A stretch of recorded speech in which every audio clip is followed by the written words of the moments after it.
Thanks for checking out Nuts and Bolts with Tone. Welcome to my channel. Today I have a 2005 Chevy Trailblazer with a 4.2 liter engine that came in as a crank, no start. Scanned it for codes, no codes, has fuel pressure, has crank signal, RPMs are there, we have spark, and we have no fire. So let me show you what I found, and then I'm just going to show you how to take care of this.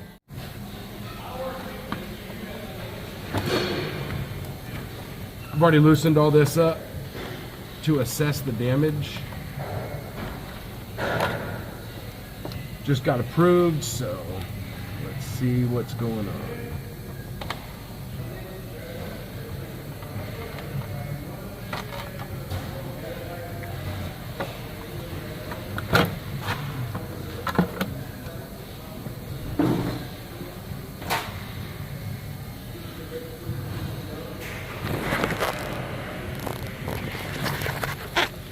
Take you for a ride here.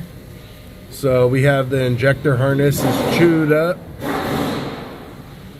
So ECM all the way through back. So I'm gonna have to pull off this intake, get the vacuum out, clean all this up, and assess the damage. All right, so I like to use the Grip Deco little magnetic little trays for bolts sometimes. And here we have to remove the PCM. We have to remove the PCM connectors. I'm gonna go ahead and get that done. Zap that off with my snap-on cordless ratchet.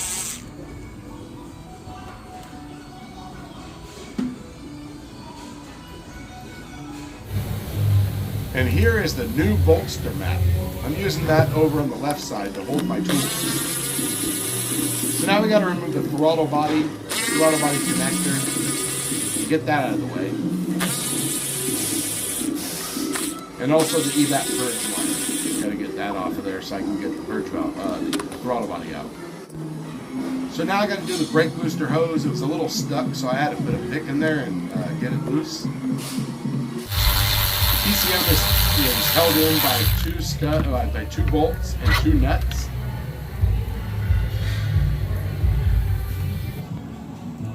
So now we got to disconnect the fuel line, and I got my Matco fuel line disconnect.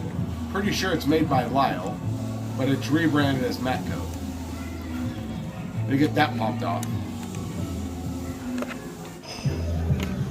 So now I got to take the wheel off. I'm going to use my Milwaukee Big Boy 1,400 foot-pound cordless ratchet to take off the lug nuts. This might have been the first time I took lug nuts off with it. It was still really new. So now I got to take the wheel well out.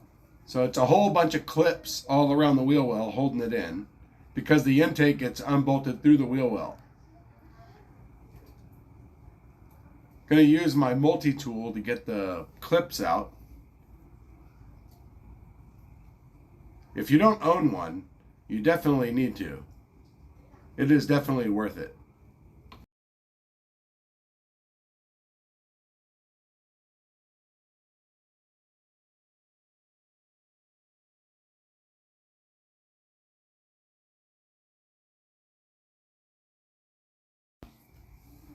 Now this is the bracket that holds all the different harnesses in place because all the PCM harnesses come through there. And it was a little tricky to get out. I didn't show you all the fighting I had to do to get it out.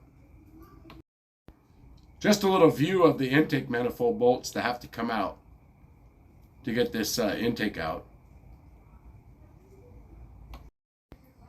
Once all the bolts are out, a little bit of finagling to get the intake out.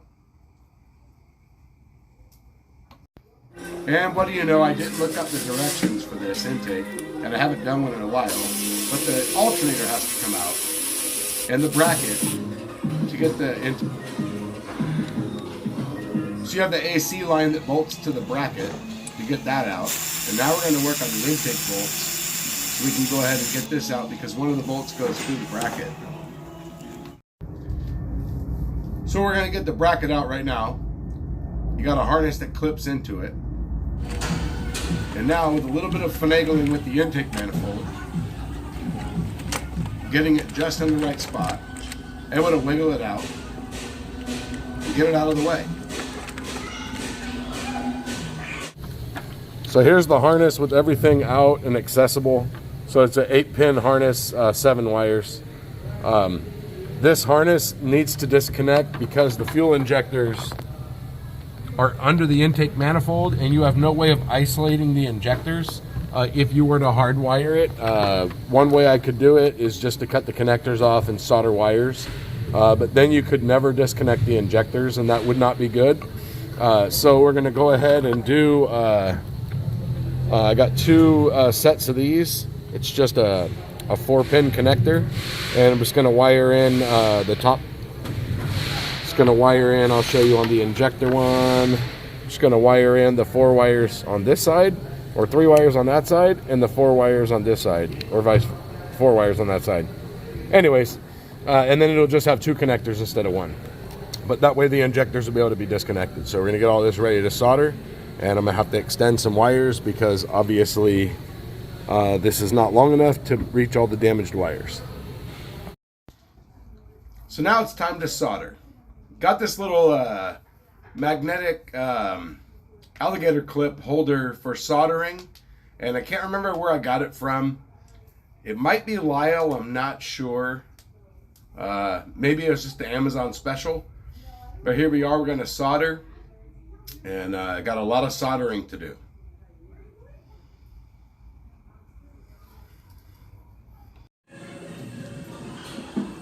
So now that we got the solder done, I'm going to go ahead and just put some heat shrink on this first one here. I like to put the heat shrink on as I go.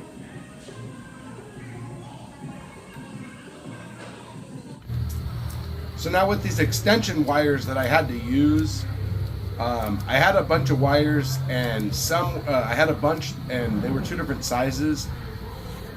So the ones I used ended up being a little bit bigger. And I learned this little trick where when you're trying to do heat shrink, if you're putting heat shrink from a small wire to a large wire, it doesn't seal. So what you do is you put electrical tape around the smaller wire. So then the heat shrink, it shrinks down to the electrical tape. And then it holds and it makes a nice seal. So that way you don't have to worry about moisture getting in there.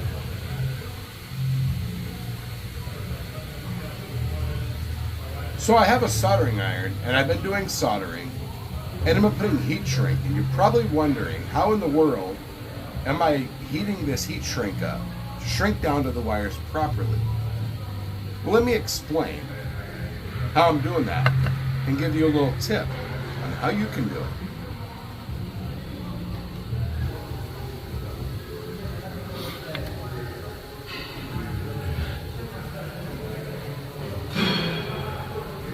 The little hole right there has heat coming out of it. You can use that to heat your heat shrink, so that way you can be doing heat shrink and soldering at the same time. So it's red hot in there, if I could get close enough to focus.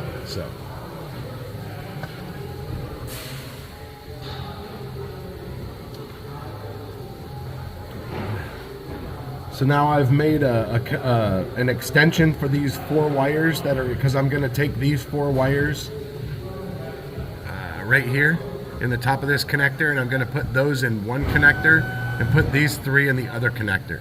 So I've done these 4, I've made an extension, and now I need to wire in the pigtail for these 4 wires.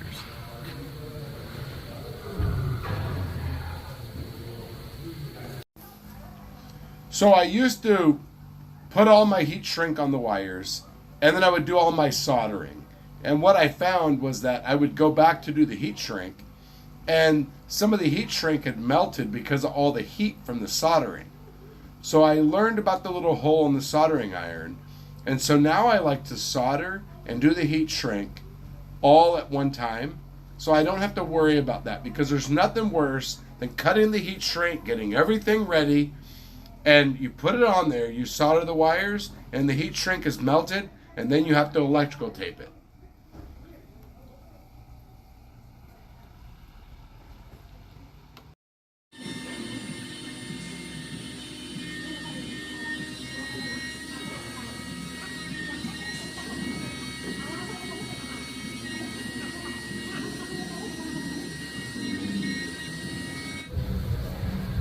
have to tell you, there's two different kinds of heat shrink. There's regular heat shrink and there's marine heat shrink. I never knew what the difference is. Marine heat shrink has glue built into it. So if you ever get like a Ford pigtail, it comes with heat shrink and it has the glue in it.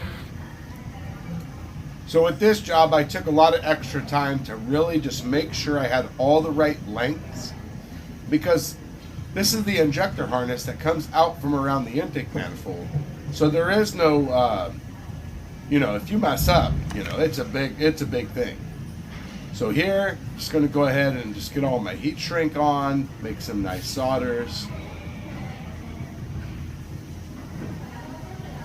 Now, if that was marine heat shrink, glue would be pouring out of there. That's actually the best. It's just more expensive.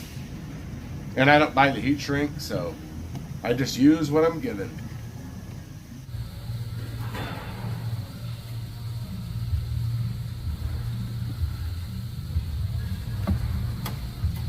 So the key to soldering is, first you want to make sure your soldering iron is hot.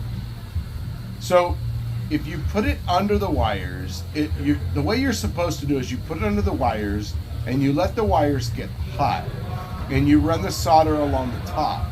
And then once the wires get hot, then the solder melts. Well, I've learned that if you keep touching the solder underneath the soldering iron, as the wires get hot, they will suck the solder in. And then once it gets hot enough, you can run the solder along the wires and make sure that you've got them fully coated with solder. So that's my little tip for soldering. Now, if you don't own one of these magnetic alligator clips for soldering, you need to buy one. I had a Dodge Dakota one time, and it had a PCM connector issue. And I had to wire in, and the harness wasn't available. So I had to solder in 3 connectors to the PCM.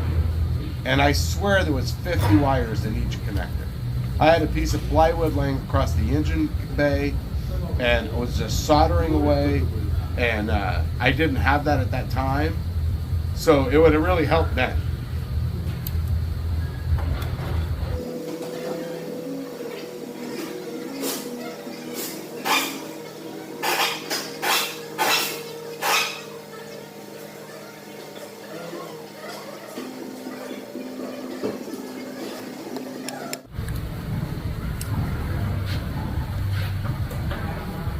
Now you'll notice on the injectors on the ECM side, I did 1 male and 1 female connector. That's so the connectors don't get mixed up. So that way you know you can only plug it in one way. So nice. Look at the heat shrink. Look at that. Looks good. We're gonna get all this taped up, and now we got to make the fuel injector harness and put the connectors on there, and then we'll put this intake back on, and hopefully it will start with no other issues.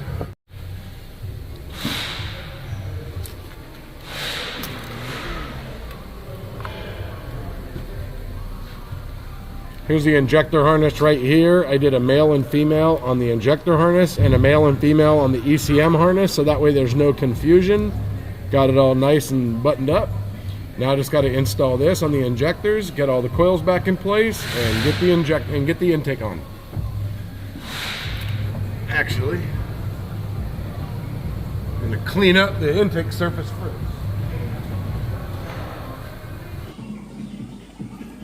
So here I am cleaning up the intake surface, and then due to time constraints, I couldn't show the intake manifold reassembly, but the intake manifold went back on, no problem. I just connected the battery, and she fired right up, no check engine light, and so far so good. So let's get the wheel on and get her driven and see what happens. This thing's been sitting for a while, but getting it started was step number 1. I hope you enjoyed this video of seeing me go through this thing and repair these wires, and yeah, get this thing running. Kind of learned something about, you know, if you can't find an 8-pin connector, how to make it work with 2 4-pin connectors. So anyways, hope you enjoyed the video. Hit the like button, hit the subscribe button, hit the bell, you get notified of all my future content, which you definitely don't want to miss. Thanks for watching, and I'll see you next time.